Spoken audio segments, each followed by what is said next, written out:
this segment, I'd like to describe the theta grid adjustment rules a little bit more. I'd like to give you one more example where we can use the simple output button, and then we'll look at a more complex example. So let's go to clauses 150.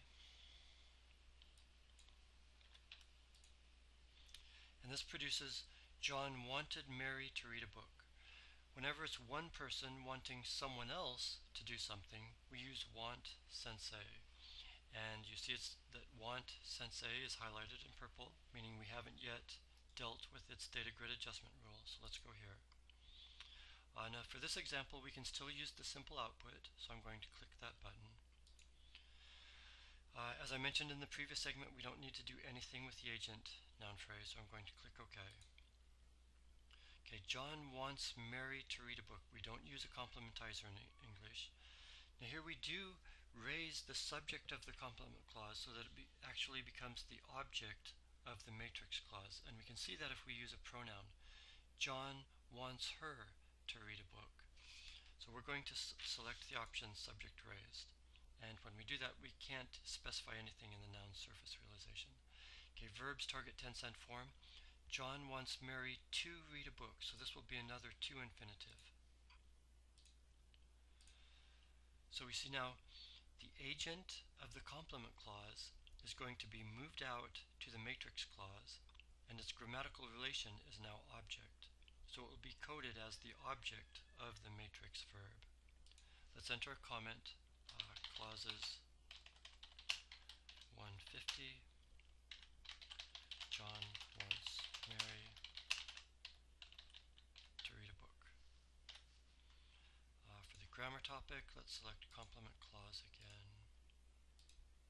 The rule is turned off, yes. We'll click the generate button, and the grammar will be executed. And now we see, Mary has been moved out of the object complement, and she is now the object of the matrix verb want. You see the grammatical relation is set to object, and we have our to infinitive again. John wants Mary to read a book. Now, all of those have been fairly simple examples of how to use the theta grid adjustment rules. There will certainly be times when you need the theta grid adjustment rules to do much more work, much more restructuring to the sentence. For example, suppose the proposition is John is thirsty. And suppose the equivalent in your target language is John's throat is dry. Well, there we need to do a significant amount of restructuring to the proposition. So let's look at an example like that. I've already set up this example for us, and my example is 1-1. So this is John is thirsty. That's how we would see the semantic representation for John is thirsty. Now, we want to restructure this proposition based on the word thirsty. So we're going to say, edit this adjective's theta grid adjustment rule. Every verb and every adjective has a pre-written theta grid adjustment rule. And here's the theta grid adjustment rule for thirsty. It has an agent noun phrase with the noun, and then be thirsty. Now we want to convert this to John's throat is dry. So the original agent, John, is going to become the possessor of throat. So we need to insert, in the output structure, we need to insert a new noun phrase around the noun phrase containing John. And then into that noun phrase, we're going to insert the concept throat. And throat will be the subject of our clause.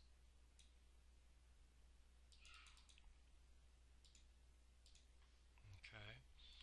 Let's set some features. This will be the agent NP, and it's going to be the subject. The rule that generated our generic grammatical relations, it's already been executed, and it won't be executed again. So we need to specify that this noun phrase is the subject. And now we need to insert the relation called body part.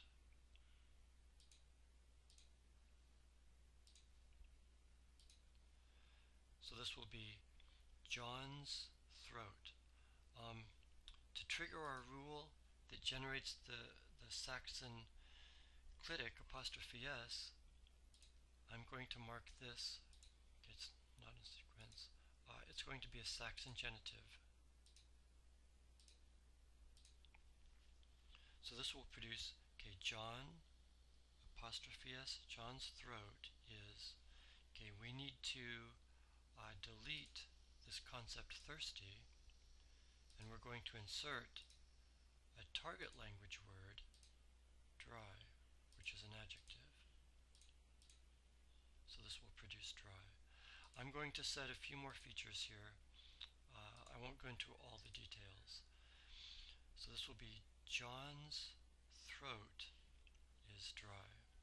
Let's enter a comment.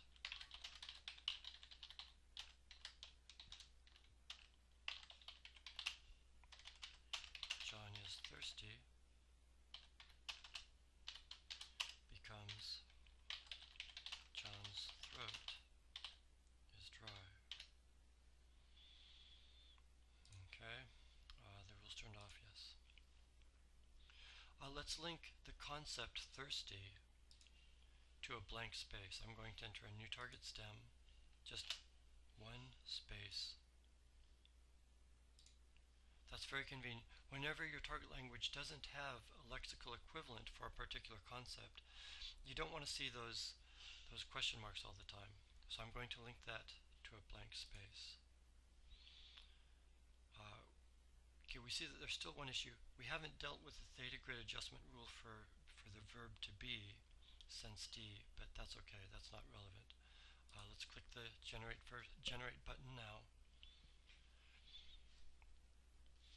Okay, so we see John's throat is, okay, we need our clause phrase structure rule to position this predicative adjective phrase properly. So let's go to our phrase structure rules, clauses. This will be a new constituent. It'll be an adjective phrase. Only adjective phrases used predicatively will occur at the clause level. All attributive adjective phrases will be embedded within a noun phrase. Let's position that after the verb phrase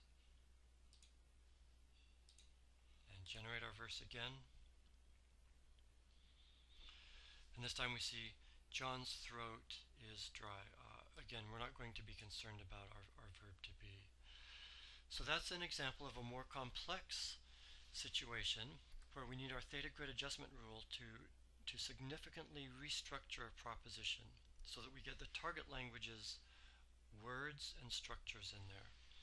And I would encourage you to use the theta grid adjustment rules for all of your events, all of your verbs and adjectives. If you need some restructuring done and it's based on either an event or an adjective, an object modifier, I would highly encourage you to do that with these theta grid adjustment rules. In the next segment, we're going to start talking about structural adjustment rules, and they do all of the remaining work that needs to be done to modify the semantic representations into a new underlying form that's appropriate for your target language. But again, I would encourage you to use these theta grid adjustment rules as much as possible. And that concludes this segment.